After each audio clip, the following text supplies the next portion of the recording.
Hi, dear bankers. Welcome to EduTap. This is Chap on the Go series of Indian economy and Indian financial systems. आज हम करने वाले हैं Indian banking structure जो कि आपके मॉड्यूल सी का पार्ट है और आज हम मॉड्यूल सी स्टार्ट कर रहे हैं और अब से हम मॉड्यूल सी के ऑफ कोर्स कुछ टॉपिक्स जो मुझे लगता है कि ज़रूरी हैं उन्हें हम कवर करेंगे. But before moving ahead let me tell you one thing before we start module C and D. A and B में एक पर्टिकुलर टॉपिक को उठाना और उसे एग्जॉस्टिवली पढ़ना चाहे 10-15 मिनट या 20 minute it was comparatively a lot easier because conceptual depth थी थियोरेटिकल ज़्यादा नहीं था. लेकिन सी मॉड्यूल की खासियत ये है कि बहुत ही लेंथी चैप्टर्स हैं और थ्योरी बहुत ज़्यादा है. तो ऑब्वियसली टाइम को देखते हुए हम हर एक चैप्टर को बहुत डिटेल में कवर नहीं करेंगे बट हाँ हम कुछ टॉपिक्स उठाएंगे जो कि हमें एग्जाम रेलेवेंट लगते हैं और उन्हें हम जितना बेस्ट तरीके से हो सकता है वैसे समझेंगे. तो मॉड्यूल सी के लिए अगर आप सिर्फ jab on the go series follow कर रहे हो तो मैं आपको बता दूं कि थोड़ा सा ये ट्रिकी हो सकता है. सिर्फ इस पर JAIIB on the go series पर ओनली फॉर मॉड्यूल सी आप रिलाई मत करना. Also follow fast track to 50 series. ठीक है, फास्ट ट्रैक टू 50 सीरीज एक है. उसमें जब सी मॉड्यूल कवर करेंगे वहां पे कंपैरेटिवली हम ज्यादा कवर कर पाएंगे बिकॉज उसकी ड्यूरेशन काफी लंबी है. तो कॉन्सेप्ट्स के लिए ये भी पढ़ते रहो और जब फास्ट ट्रैक टू 50 आएगी उसे भी जरूर फॉलो करते रहो और आपकी काफ़ी अच्छी तैयारी हो जाएगी. So let's get started. But before moving ahead let me tell you कि पी वाई क्यूज़ बहुत इंपॉर्टेंट रोल प्ले करते हैं एग्जाम में. और आपका काम आसान करने के लिए P Y Qs important topics और इंपॉर्टेंट एम सी क्यूज़ की एक लिस्ट हमने बनाई है जो कि आपको एक डॉक्यूमेंट में मिल जाएगी जिसका लिंक डिस्क्रिप्शन में दिया हुआ है. And it is absolutely free of cost. So I would request you all कि आप उसको चेकआउट ज़रूर करिए. आपको डेफिनेटली मदद मिलेगी. सो इंडियन बैंकिंग स्ट्रक्चर क्या होता है ना. मतलब बैंक्स जो हैं वो किस स्ट्रक्चर में बने हैं है ना, किस किस तरह से वो हियरार्की फॉलो करते हैं, क्या क्या टाइप्स हैं, क्लासिफिकेशंस क्या हैं, ये चैप्टर उसके बारे में है. कौन सी लेजिस्लेटिव्स या कौन से ऐसे लॉज हैं जिनके बेसिस पर बैंकिंग स्ट्रक्चर जो है बैंकिंग इंडस्ट्री वो चलती है. तो हम आज के इस टॉपिक में बहुत एक इसका छोटा सा, ये चैप्टर बहुत वास्ट है, इसका एक छोटा सा पार्ट हम कवर करेंगे. That is we will understand कि बैंकिंग होती क्या है, कौन कौन से सेक्शंस हैं जो इससे रिलेटेड हैं जो कि ज़रूरी है थोड़ा सा. और हम क्लासिफिकेशन में सिर्फ एक तरीके की क्लासिफिकेशन की बात करेंगे that is scheduled and non scheduled banks. ठीक है जी, तो इस लेक्चर में आज हम ये कवर करने वाले हैं. So what is banking. As per the banking regulation act 1949 section 5(1)(b, section 5 sub section 1(b) आपको बताता है कि बैंकिंग का मतलब क्या होता है. बैंकिंग का मतलब बहुत सिंपल है कि भाई accepting deposits from the public. लोगों से आप डिपॉजिट्स ले रहे हो, क्यों ले रहे हो, ताकि आप उनको फर्दर लेंड कर सको या इन्वेस्ट कर सको. डिपॉजिट्स क्या होते हैं, कोई भी चीज जो कि रीपेबल ऑन डिमांड है, यानी कि अगर कोई चेक है ना, या कोई किसी भी तरह का डिपॉजिट्स में सेविंग्स में करती हूँ, करंट में करती हूँ, एफडी में करती हूँ मैं, इट इज़ रीपेबल. जब भी मैं चाहूँ एज अ कस्टमर मैं अपना पैसा निकाल सकती हूँ. So that is repayable on demand. ठीक है, और through any other way, but it is repayable. So banks are not suppose to keep it with themselves. It is customers money that can be repaid at any time they want. चाहे वो withdrawable हो check से या draft से या order से या और किसी और तरीके से. ठीक है, तो ये पुरानी डेफिनेशन है, तो इसमें वो हमारे जो आजकल जीपे और हम ऑनलाइन वो यूज़ करते हैं वो इसमें एक्सक्लूसिवली नहीं लिखा हुआ बट मतलब वही है, repayable on demand. Banking company क्या होती है. देखो, जो बैंकिंग करती है वो बैंकिंग कंपनी है. ठीक है, तो ऐसा सेक्शन 151 सबसेक्शन सी ने बोला है कि a banking company is any company that does banking business in India. ठीक है, तो ये मतलब deposit, accepting deposits and lending money, ये जो काम करती है that is banking company. Section C बताता है कि परमिटेड एक्टिविटीज क्या है. सिर्फ दो ही हैं परमिटेड एक्टिविटीज मेजरली, अगर प्राइमरीली बात करूँ तो. दैट इज एक्सेप्ट करना डिपॉजिट्स और लोन्स एंड एडवांसेस देना. अब ये रेपिटेटिव हो रहा है लेकिन लॉज में एग्जैक्टली क्या है वो मुझे आपको बताना पड़ेगा, तो इसीलिए मैंने यहाँ पर मेंशन कर दिया है. ठीक है, अब ये जो हमने यहाँ पर accepting deposits and loans and advances की बात करी है उसको थोड़ा सा डिटेल में यहाँ पर दिया हुआ है. ठीक है, टाइप्स ऑफ डिपॉजिट्स. जब मैं बोलती हूँ कि हम डिपॉजिट्स, बैंक जो हैं वो डिपॉजिट्स लेते हैं, तो कौन कौन से डिपॉजिट्स लेते हैं. डिमांड डिपॉजिट्स जो कि किसी भी टाइम विदड्रॉ कर सकते हो, जो आपके करंट खाते में होते हैं, सेविंग्स खाते में होते हैं, जीपे यूज करते हो आप, है ना, तो क्या है, एनी टाइम विदड्रॉल है एज पर योर कन्वीनियंस.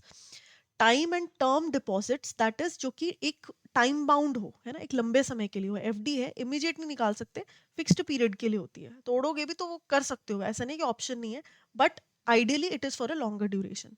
तो फिक्स्ड पीरियड के लिए withdrawal withdrawal only on maturity, जैसे कि एफ डीज आर डीज, ठीक है। तो ये दो तरीके के डिपॉजिट जो हैं बैंक कर सकते हैं, ये उनका प्राइमरी काम है, सेक्शन 6 ने हमें बताया है। एडवांसेस यानी कि लोन्स देना, किस किस तरीके की फैसिलिटीज या एडवांसेस दे सकते हैं, अब ये बैंक के पर्सपेक्टिव से देखो। बैंक एडवांस देता है मतलब बैंक हमें लोन्स देता है कस्टमर्स को। सो फंड बेस्ड भी हो सकते हैं ये, और नॉन फंड बेस्ड भी हो सकते हैं। फंड बेस्ड मतलब जहाँ पर पैसा दिया जा रहा है, एक्चुअल मनी कस्टमर्स को दिया जा रहा है in the form of loans और credit, overdraft facility, cash credit loans, term loans, है ना। नॉन फंड में आ जाता है पैसा नहीं दे रहे लेकिन एक चिट्ठी दे रहे हैं, ठीक है। मेरे को क्या है, मुझे चाहिए अभी 10,000 की गारंटी, कि मैं अभी नहीं दे रहा, मुझे मान लो मुझे किसी को पैसे पे करने हैं 1 महीने के अंदर, मुझे अपने सप्लायर को 10,000 रुपये पे करने हैं। मेरे पास अभी 10,000 नहीं है, मैं अपने बैंक के पास गई, मैंने कहा कि प्लीज़ क्या आप मुझे लेटर ऑफ गारंटी बना के दे सकते हो अपने नाम से साइन करके, ताकि ये 1 महीना रुक जाए। तो बैंक ने कुछ नॉमिनल सी फ़ी के अगेंस्ट ऐसा कर दिया। इसमें क्या बैंक ने मुझे लोन दिया, पैसे दिए? नहीं, लेकिन एक लेटर ऑफ गारंटी दिया, यस।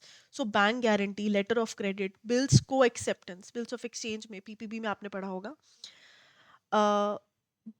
अलग अलग तरीके के बिल्स जहाँ पर बैंक गारंटी दे रहा है, these are non fund based facilities. तो बैंक ये सारा कुछ जो है कर सकता है, ये इसको लीगली अलाउड है अंडर द सेक्शन 6। इसके अलावा कुछ और एक्टिविटीज भी बैंक्स कर सकते हैं, जैसे कि fund transfer, bill collection, foreign exchange की सर्विसेज, लॉकर्स, उनके deposits, custody of documents, executor and trustee services, gift cheque and merchant banking.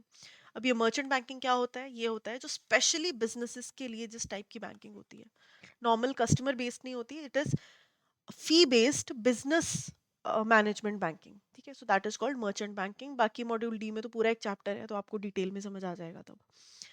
So use of the word bank, अब सेक्शन 7 जो है वो बताता है कि भाई बैंक वर्ड का इस्तेमाल करना ये हर जगह हर कोई नहीं कर सकता, ये सिर्फ बैंक ही कर सकते हैं। तो कोई कंपनी ऐसे रैंडम कंपनी कोई उठकर बैंक, बैंकर या बैंकिंग वर्ड का इस्तेमाल नहीं कर सकती अनलेस वो एक बैंकिंग कंपनी हो। और बैंकिंग कंपनी कब होगी? एक ऐसी कंपनी जो कि सेक्शन 6 और सेक्शन 5, ये कौन सा था सेक्शन आपका, 5(1)(b), ये वाले काम कर रही है, ठीक है। तो बैंकिंग का काम कर रही है, वो बैंकिंग कंपनी है और ये वाली एक्टिविटीज कर रही है, सिर्फ तभी जाकर वो अपने नाम में बैंक, बैंकर या बैंकिंग लगा सकती है, अदरवाइज नहीं लगा सकती।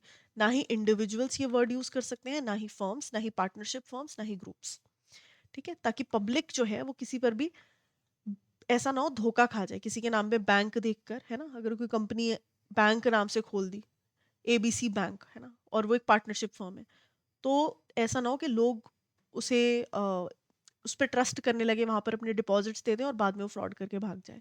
तो पूरी रेगुलेशंस जो फॉलो करेगी उसी को बैंकिंग कंपनी कहा जाएगा, और सिर्फ वही इन नामों का इस्तेमाल कर सकती है। ऐसा किसने बताया? ऐसा हमें सेक्शन 7 ने बताया। तो अभी तक हमने सेक्शन 5, 6 और 7 कर लिए हैं, एंड आई होप आपको बहुत अच्छे से याद रहेंगे अभी। अब आ जाते हैं जी टाइप्स ऑफ बैंक्स में। तो ब्रॉडली 2 टाइप्स ऑफ बैंक्स हैं जिनकी बात हम आज करने वाले हैं, that is scheduled banks and non scheduled banks. RBI act 1934 के सेकंड शेड्यूल में जो भी बैंक्स लिस्टेड हैं उनको हम शेड्यूल बैंक्स बोलते हैं, ये इनकी डेफिनेशन है, कोई और मीनिंग नहीं है। अगर शेड्यूल बैंक्स का आप मीनिंग पूछो तो कोई मीनिंग नहीं है, बस शेड्यूल 2 ऑफ आरबीआई एक्ट में आने चाहिए तो उनको शेड्यूल बैंक्स बोलेंगे, और जो नहीं आएंगे उनको हम ऑब्वियसली नॉन शेड्यूल्ड बैंक्स बोलेंगे, ठीक है। शेड्यूल में आने का मतलब क्या है, क्यों मैटर करता है कि कोई बैंक शेड्यूल में आ रहा है कि नहीं? इट इज बिकॉज कुछ प्रिविलेजेस मिलती हैं शेड्यूल्ड बैंक्स को, ठीक है। आरबीआई से जब भी उनको तकलीफ है वो पैसे बोरो कर सकते हैं, बहुत सारी लिक्विडिटी एडजस्टमेंट फैसिलिटी जैसी चीजें, कि उनको कैश की कमी हो गई तो एकदम से ओवरनाइट आरबीआई से फंड्स उठा सकते हैं, है ना। और भी बहुत सारे clearing house membership, cheques and all, आपके जो क्लियरिंग हाउस है उसमें बहुत एक प्रोमिनेंट रोल प्ले करते हैं कि आपके चेक्स कितनी जल्दी डिस्पर्स होंगे। तो उन सब चीज़ों के लिए, उन सब प्रिविलेजेस के लिए इट इज़ इंपॉर्टेंट कि शेड्यूल बैंक हो, ज़्यादा ट्रस्टवर्दी रहते हैं। लेकिन अगर नॉन शेड्यूल है तो मतलब उसका ये कि भाई वो सेकंड शेड्यूल में नहीं आया और उसको ये प्रिविलेजेस नहीं मिलेंगी। सो शेड्यूल्ड बैंक्स, अब ये ना रेपिटेटिव ही है तो मैं ज़रा इसको क्विकली निपटाऊंगी। शेड्यूल्ड बैंक्स मीनिंग क्या है? शेड्यूल्ड बैंक जो second schedule of RBI act में आए, एलिजिबिलिटी क्या है आने के लिए? एक तो paid up capital and reserves जो हैं वो आपके 5 लाख होने चाहिए एटलीस्ट, ठीक है। तो 5 लाख तक के paid up capital and reserves आपके पास होने चाहिए एज बैंक। इसके अलावा आरबीआई डिसाइड्स कौन सा शेड्यूल में आएगा कौन सा नहीं आएगा।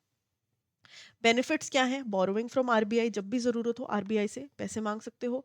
क्लियरिंग हाउस मेंबरशिप मिलती है जो कि चेक क्लियरिंग एंड सेटलमेंट्स में बहुत ज़्यादा मदद करती है, बहुत क्विकली इस चीज़ को इस प्रोसेस को बहुत क्विक कर देती है। And public confidence of course, because कोई बैंक अगर शेड्यूल है दैट मीन्स उसको आरबीआई की भी रिकॉग्निशन है।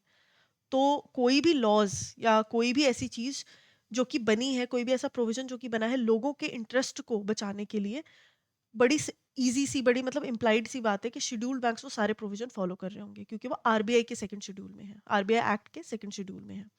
तो इसीलिए ये ज़्यादा रिलायबल इन नेचर होते हैं। इसके अलावा एक ऑब्लिगेशन है जो इनको हमेशा फॉलो करनी होती है, that is maintaining CRR and other reserves that are said by RBI, that are asked by RBI. तो सीआरआर तो इनको सबसे ज़्यादा करना ही पड़ता है। क्या मतलब है सीआरआर का? मतलब जो भी इनका ओवरनाइट एवरी डे जो भी इनका कैश बैलेंस आता है उसका कुछ हिस्सा, कुछ परसेंटेज इनको आरबीआई के पास जमा करवाना पड़ता है, ठीक है। हर एक बैंक को आरबीआई के पास करवाना पड़ता है। तो शेड्यूल्ड बैंक्स के लिए ये ऑब्लिगेशन है, it is a responsibility. Scheduled banks की अगर मैं बात करूं तो normal banks and cooperative banks, दो तरीके की बाइफर्केशन हो सकती है, ठीक है। Scheduled commercial banks and scheduled cooperative banks. Commercial मतलब जो नॉर्मल बैंकिंग चीज़ों पर फोकस करते हैं, कोऑपरेटिव मतलब जो कि ग्रुप बनाकर member owned community based banking करते हैं, ठीक है। तो ये दो अलग अलग तरीके के टाइप्स आ जाते हैं शेड्यूल्ड बैंक्स की, scheduled commercial and scheduled cooperative. Commercial में ये सारे आपके पास आ जाते हैं। बहुत लंबे लंबे टॉपिक्स हैं, बहुत डिटेल्ड है, बट हम अभी इसकी सिर्फ नाम देखेंगे। पब्लिक सेक्टर बैंक्स यानी कि गवर्नमेंट की जहाँ पर ओनरशिप मेजॉरिटी हो, प्राइवेट सेक्टर बैंक्स यानी कि प्राइवेट शेयर होल्डर्स की ओनरशिप हो मेजरली, फॉरेन बैंक्स मतलब हेडक्वार्टर जो है उनका बेस है that is outside India, local area banks मतलब एक छोटा सा जोग्राफिकल आपने एरिया सेट कर दिया और उस एरिया में सिर्फ वो सर्विसेज प्रोवाइड करेगा बैंक, तो local area bank. Regional rural मतलब एग्रीकल्चर पर फोकस करना ताकि कोई भी सेक्टर और स्पेशली एग्रीकल्चर बाहर ना रह जाए, अंडर सर्व ना रह जाए। तो स्पेसिफिकली एग्रीकल्चर एक्टिविटीज़ में फाइनेंस प्रोवाइड करने का काम रीजनल रूरल बैंक्स करते हैं। एंड डिफरेंशिएटेड बैंक्स होते हैं जो कि किसी एक स्पेशल पर्पस को केटर करते हैं, वो सारे काम नहीं करते। एक बैंक जो सारे काम कर रहा है, लोन्स भी दे रहा है, एग्रीकल्चर को भी दे रहा है, प्रायोरिटी सेक्टर्स भी, ये भी वो भी, that is called universal bank, हर तरीके के काम करता है। लेकिन जो एक पर्टिकुलर सेक्टर को हेल्प करता है या एक पर्पस को सॉल्व करता है, that is called differentiated banks. तो इसमें दो तरीके के आ जाते हैं, स्मॉल फाइनेंस जहाँ पर छोटी छोटी छोटी छोटी बहुत सारी ट्रांजेक्शन्स होती हैं, और पेमेंट्स बैंक जहाँ सिर्फ और सिर्फ पेमेंट्स का लेन देन होता है, क्रेडिट अवेलेबल नहीं होता। इसके अलावा शेड्यूल्ड कोऑपरेटिव बैंक्स आ जाते हैं जिसमें state, district and urban level के कोऑपरेटिव बैंक्स आ जाते हैं। नॉन शेड्यूल में हमें समझ आ ही गया कि non schedule banks are not listed in the second schedule of the RBI act, और इनकी कैपिटल रिक्वायरमेंट्स जो हैं वो section 11 of the banking regulation act के तहत सेट करी जाती हैं, ठीक है। डिसएडवांटेजेस अगर मैं बात करूं तो restrictions of non scheduled banks ये है कि एक तो ये एलिजिबल नहीं होते आरबीआई से बोरोइंग लेने में, है ना, बहुत ज़्यादा बोरोइंग अगर ये लेना चाहेंगे so they will not be eligible. और क्लियरिंग हाउस की मेंबरशिप इनको नहीं मिलती। तो ये दो चीज़ों की वजह से थोड़े से लेस रिलायबल और थोड़ी स्लो प्रोसेसिंग इनकी रहती है। सो क्वेश्चन प्रैक्टिस करेंगे। A bank included in the second schedule of Reserve Bank of India is known as what? Cooperative, non schedule या शेड्यूल? तो ऑब्वियसली बात है scheduled bank. Regional rural bank and cooperative bank is a part of scheduled bank only. So C is the correct answer. Which of the following facilities is not normally available to a non-scheduled bank? तो accepting of demand deposits, ये तो obviously कर सकते हैं क्योंकि कहीं ना कहीं बैंक तो है ना, तो accepting of demand deposit obviously करेंगे। Grant of loans and advances भी करेंगे, सेविंग्स अकाउंट भी खोलेंगे, क्योंकि ये प्राइमरी जो काम है accepting deposits and giving advances इसी में आ जाता है। मेंबर ऑफ क्लियरिंग हाउस ये नहीं है, ये नहीं मिलेगा इनको, तो आंसर क्या हो जाएगा? Option C. तो इसके साथ ही आज हमने बड़े अच्छे से समझ लिया इंडियन बैंकिंग स्ट्रक्चर में जो दो इंपॉर्टेंट बाइफर्केशंस हैं। Now if you are preparing for JAIIB, let me tell you कि आप edutap.in पर जाकर कुछ कोर्सेज चेकआउट कर सकते हो। इसमें आपको लाइव क्रैश कोर्स मिल जाएगा जिसमें लाइव क्लासेस के थ्रू हम सब कुछ कवर करेंगे। इसका बैच 4 जो है उसकी क्लासेस स्टार्ट हो चुकी हैं। 15 दिन में हम एक कंपोनेंट को, पर्टिकुलर कंपोनेंट को कवर करेंगे। और लाइव क्लासेस की रिकॉर्डिंग्स भी आपको यहाँ पर मिल जाएंगी, और लाइव क्लासेस का टाइम भी बहुत अप्रोप्रिएट आपके लिए रहेगा। It is early morning and let evening. उसके अलावा कॉन्सेप्ट नोट्स मिल जाएंगे, और प्रैक्टिस के लिए PYQs सॉल्व्ड, आपके full length mock test and chapter wise mock test आपको मिल जाएंगे। इस कूपन कोड का इस्तेमाल कर कर आप डिस्काउंट भी यहाँ पर अवेल कर सकते हो। और अगर आप चाहते हो रिकॉर्डेड सेशंस के थ्रू तैयारी करना, तो मास्टर कोर्स अवेलेबल है। इंडिविजुअल कंपोनेंट की तैयारी करना चाहते हो तो इंडिविजुअल कंपोनेंट के मास्टर कोर्सेज भी हमारे पास अवेलेबल है। और अगर आपको लगता है कि आपको सिर्फ और सिर्फ प्रैक्टिस करनी है, तो test series is something that you can check out. So I hope कि आज का लेक्चर आपको पसंद आया। अगर कोई क्वेरी है आपको, तो आप इस कॉन्टैक्ट इन्फॉर्मेशन पर रीच आउट कर सकते हो। Thank you.